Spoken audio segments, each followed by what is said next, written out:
Hey everybody, this is Sally Griffin, aka Millionaire Yogi, and I help visionaries become world-changing influencers. And the topic today, it's the fifth video of 5. I was doing a little series to start to explore the topic of influence and the different ways you can start to think about influence, but really to make you wake up to the idea that you too can have influence in some way through your business, your life, and cause a stir on the planet. And the topic, the final one I want to talk to you about is you can do it wrong and it will still create a great brand. And this one is really interesting because a lot of people arrive in my space thinking that their idea cannot be enough. And you know, all of that is based on you not thinking you are enough, that somehow you have to make it bigger, fancier, weirder, wilder. And the reality is that if you are truly aligned to what you're doing, it is enough to make a massive impact on the planet. So this topic of you can do it wrong if your stand is strong is so interesting to me because I want to give you an example of what we would consider to be a bad branding situation. Let's put it that way. So years ago, you know, consider how long yoga has been on the planet, at least 5,000 years, and then thousands of years prior to that. And so to do anything unique and different with that topic takes something, you know, it really does. So about 20 years ago, David Life and Sharon Gannon, who created Jivamukti Yoga, I think are an amazing example of entrepreneurs who probably wouldn't at that stage in the game even consider themselves entrepreneurs. And they're definitely conscious entrepreneurs. So they created a form of yoga called Jivamukti Yoga. So the first thing I would say about that is when you think of Jivamukti Yoga, most people will not have a clue what that means, right? It's not like power yoga, yin yoga, pregnancy yoga, something that is obvious what it is. So they've done the number one rule that I would say in general, don't make that mistake, right? Try and do, as the English say what it does on the tin. So when you come up with an idea or something which is, you know, going to be your logo or your message, then say what it does on the tin, right? And they didn't do that. They didn't do, you can't even figure out what that means. It's Sanskrit and it means to become realized in our own lifetime. So it means to be evolved and enlightened while alive, right? Rather than, you know, when you transcend. So most people don't know what it means. They've chosen a weird name. Their raison d'etre, reason to be with the entire Jivamukti form of yoga was nothing to do with yoga. It was actually to cause a ripple on the planet with veganism. And that was their stand. Their stand is so super strong on veganism. I remember back in the late 90s when you would go into a Jivamukti center in New York, you had to bypass one of these walls where there were just sort of atrocities to animals and then kittens who needed rehoming and all sorts of different worthy causes around the animal issue. And that's because they were an absolute stand for it. But as a brand, if I was involved in their brand at that time, I would have thought, oh my God, how are these guys going to make it? Because it was awkward, confrontational, had a weird name. And these guys put themselves on the front line. They actually, Sharon Gannon, I've seen her talk several times, and she talks about herself not as a yoga teacher, but as a spiritual activist. So they wanted to promote veganism and, you know, kindness and compassion to animals all over the world. They took yoga, which already exists, and then they took 3 aspects of yoga and put it into one. So they did Nada yoga, which is the yoga of sound, nada, nasal, Sanskrit for, you know, sound, nose. And it has a lot to do with speaking instructions. And also, so giving instructions rather than demonstrating in silence, speaking the instructions. Another form that they brought into it was Ashtanga yoga. So with that, they brought in Vinyasa, which had to do with you flow. It's a flowing form of yoga with the breath. So breath is essential to it. So you do movement to breath. It's not static, it's moving. And then the third type they brought in, which is Bhakti yoga, which is devotional yoga.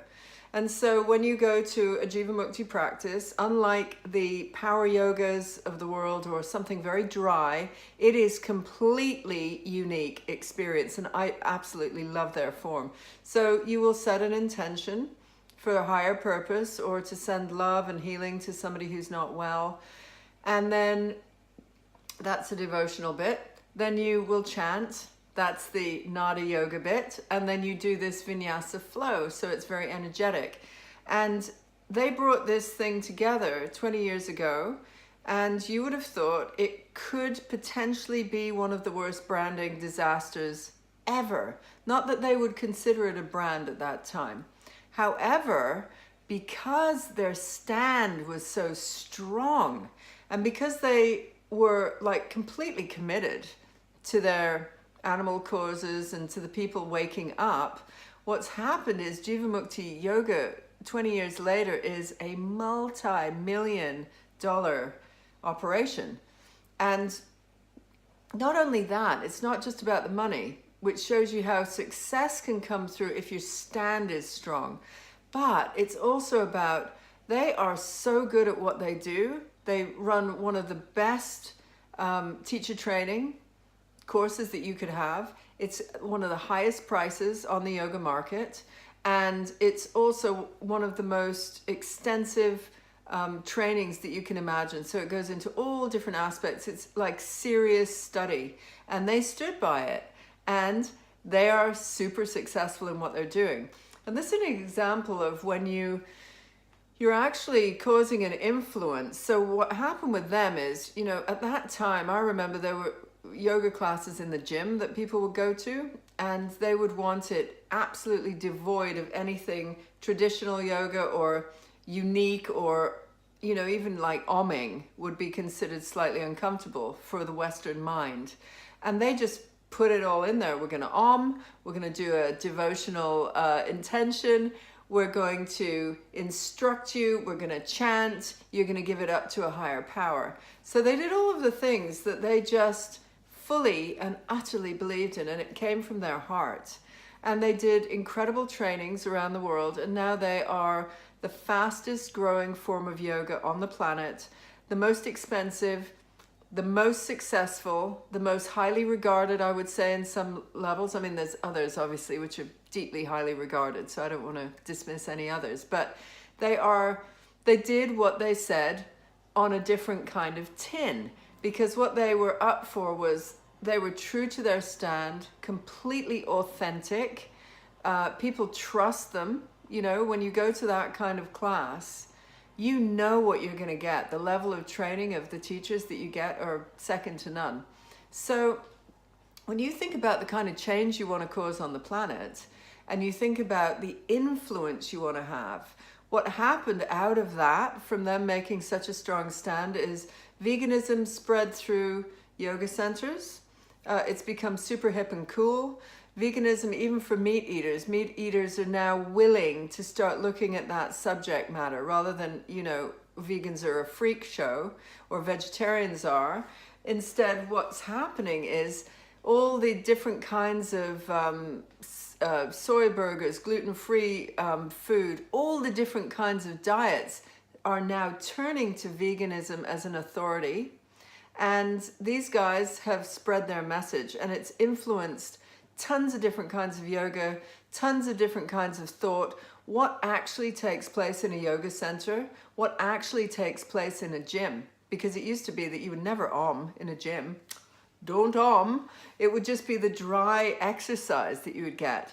Now that is influence, and these guys are amazing. I mean, I want you to think about, as the final topic in our 5 conversations around influence, is there something that you would stand like hand on heart and you would be so sure, like it doesn't matter what it takes, because the passion behind it, it's not the same as building an ordinary business.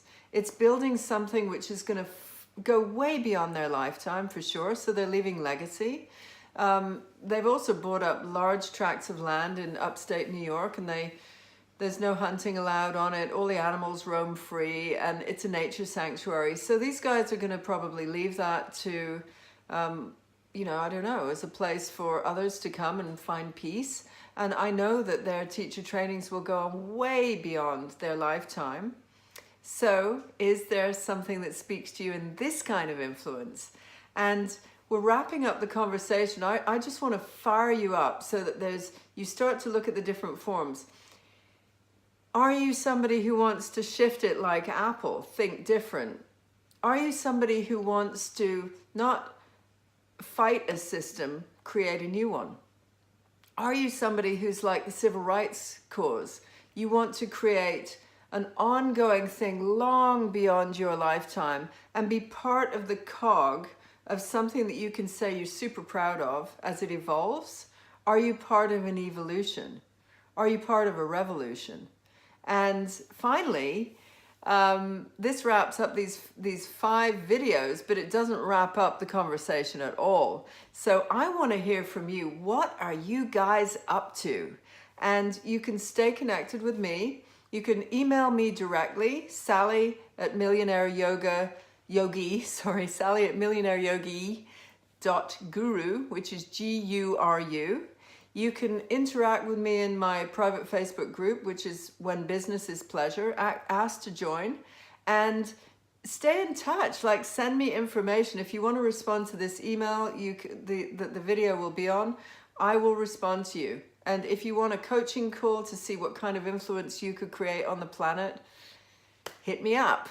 This is one that really, really moves me. And what else is possible? I mean, just think about what else is possible if you actually took the stand for something changing on the planet, in the world. Something amazing could happen, and it's up to you. You are the one. I always say that, you are the one. So it's been wonderful speaking to you. I hope you're inspired. And I also do retreats. So if some of you aren't interested in a course, but you're interested in coming and causing, you know, a short-term amazing quantum leap in yourself that you can then take into your business, have a look at some of the courses that are coming up, some of the retreats. I do them in Tulum, Mexico. I do them around Stonehenge and Glastonbury. All of them will be around sacred sites because that's where I like to work. And you're invited, so keep in touch. And I'll leave you with that. Namaste. So much love. Cause a change on the planet. Make a stand.